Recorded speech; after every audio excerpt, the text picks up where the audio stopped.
With a scream, the police entered a guest room and saw the injured Beale and his girlfriend, who was dead, among a pile of money. Beale cried and shouted, but after a thorough search, the police found no one else. Moreover, the door was locked from the inside, the window couldn't be opened, and the ventilation duct was sealed. If there really had been someone else, they definitely couldn't have escaped. Beale was arrested as the murderer, and it cost him several million to get bail. Yet he was still under police surveillance 24 hours a day. The judgment was going to be made tomorrow, and the possibility of being convicted was very high. However, Beale wasn't nervous at all. When the defense lawyer visited, he had just woken up, had a big meal, and was going to change his clothes. He even complained about the lawyer's new look. Beale confidently told the lawyer, but the lawyer's single sentence stunned him.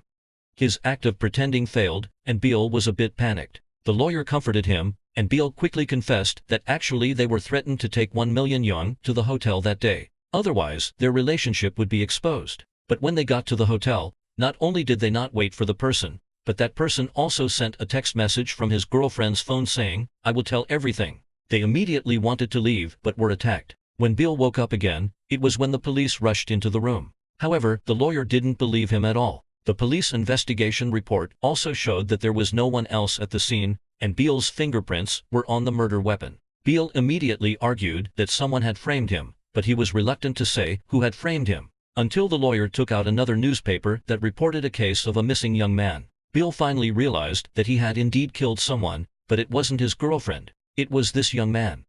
The incident happened 3 months ago. Note that this is the story told by Beale, and it's not necessarily the truth. 3 months ago, Beale and his girlfriend were driving. In order to avoid a deer, they hit and killed this young man. Beale wanted to call the police, but his girlfriend instigated him not to. They were about to slip away, but the car wouldn't start. Just then, another car came and was about to crash into the crime scene. His girlfriend immediately rushed towards the young man's car, knocked him down, took a notepad and a pen, and came back to pretend to negotiate with Beale. When the driver stopped and asked, his girlfriend calmly explained, and the driver didn't suspect anything. However, the young man's phone rang. His girlfriend immediately explained, ran over to turn off the phone, and pretended to be on a call, successfully deceiving the driver again.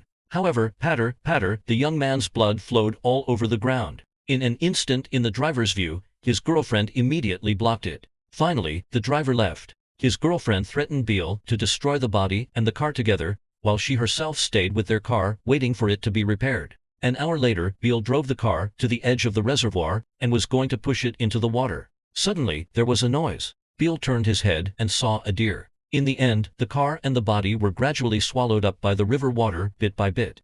Beale met up with his girlfriend. The car had already been repaired, but his girlfriend was shivering with fear and even had tears in her eyes. His girlfriend, who wasn't scared even when they committed murder and disposed of the body, what on earth had frightened her so much? His girlfriend told Beale a strange story. Just after Beale left, an old man drove up and kindly offered to take his girlfriend's car back to his home for repair. His home was in a remote location, but the hostess was very enthusiastic and even invited his girlfriend to have dinner together. However, only after his girlfriend entered the house did she realize that this woman suddenly became aware that the kind-hearted couple's son was the young man whom she and Beale had just hit and killed. The old grandpa was fixing her car, and the old grandma was pouring her tea, while she had just killed their son and directed her accomplice to dispose of the body.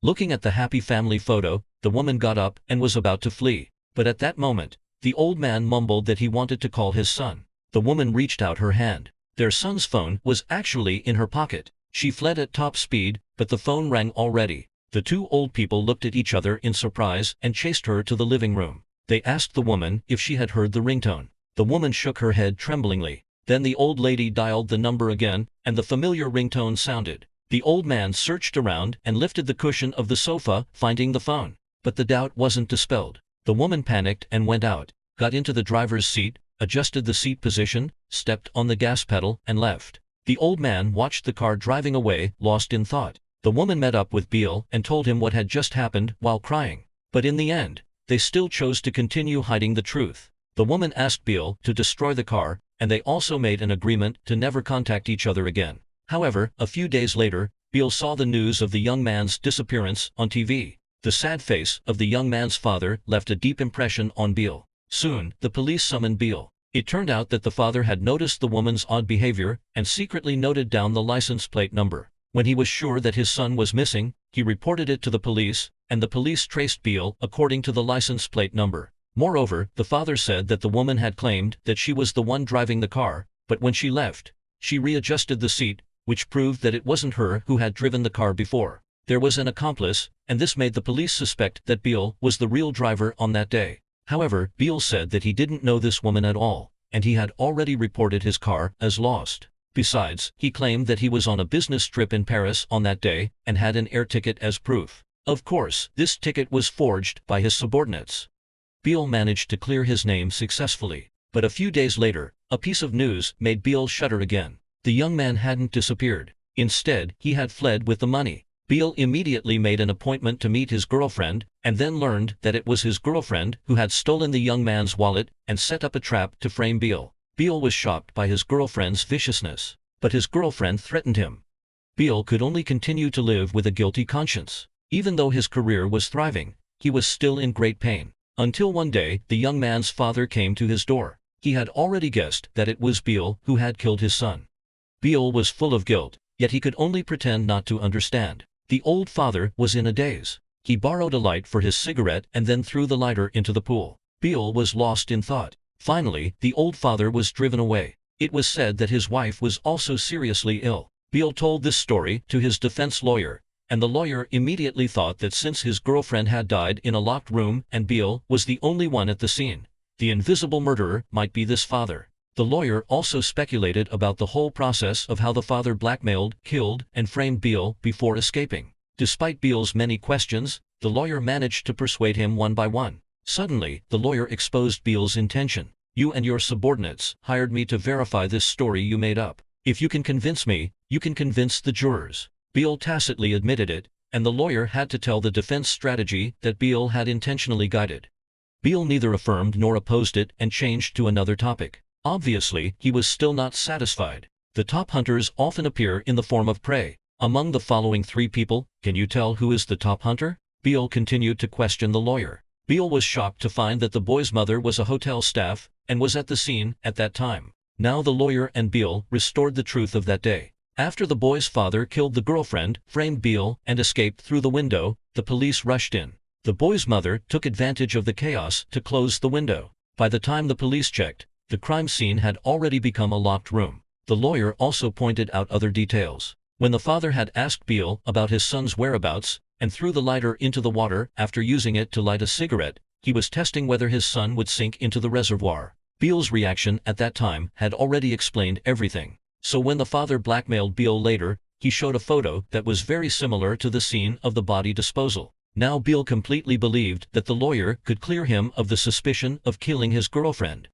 Next, it was up to the lawyer to help Beale get rid of the guilt of killing the boy in the car accident. But the lawyer received a tip that the key witness the police were looking for was the driver who passed by the car accident scene. Time was running out. Instead of persuading Beale step by step, the lawyer directly made up a story. At the car accident scene 3 months ago, it was only his girlfriend who was there. She hit the person, disposed of the body, stole the wallet, and framed Beale. Beale didn't know the truth until he was blackmailed and asked his girlfriend, and then they went to the hotel. And then the tragedy happened. But the lawyer emphasized that there was no substantial evidence for this plot, and it would be more convincing to put some of his girlfriend's things at the scene of the body. Beale hesitated, but the driver who passed by could prove that he was also at the scene. Only then did the lawyer tell him that he was lying to Beale, just to get the truth out of him.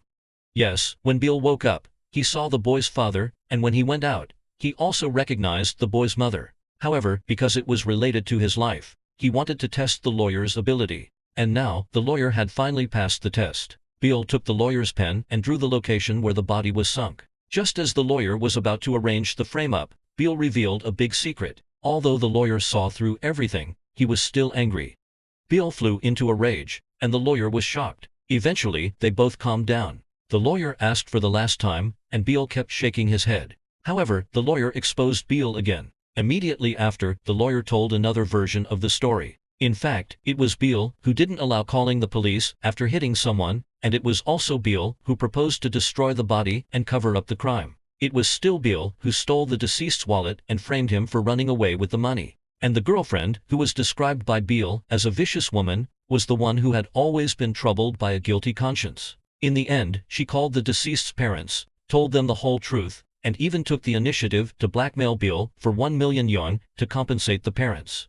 The text message on his girlfriend's phone that said, "I'm going to tell everything," was also sent by his girlfriend herself with a timer. In the hotel, his girlfriend asked Bill to turn themselves in, but Bill killed her to silence her. But the police arrived soon, and he couldn't escape. He could only injure himself and make up a story about an invisible murderer. In order to verify this story, he and his subordinates hired the lawyer at a high salary, deliberately told part of the truth, and guided the lawyer to restore this story. Bill tacitly admitted everything, and the lawyer asked him to look not far across the way. The deceased's father was staring fixedly at this place. Not long ago, the lawyer noticed the father's tracking and had made some investigations, so he wasn't deceived by Bill today. But Bill refused to admit it, and the lawyer gave Bill a fatal blow. Sure enough, the mother wasn't in the mirror of the photo.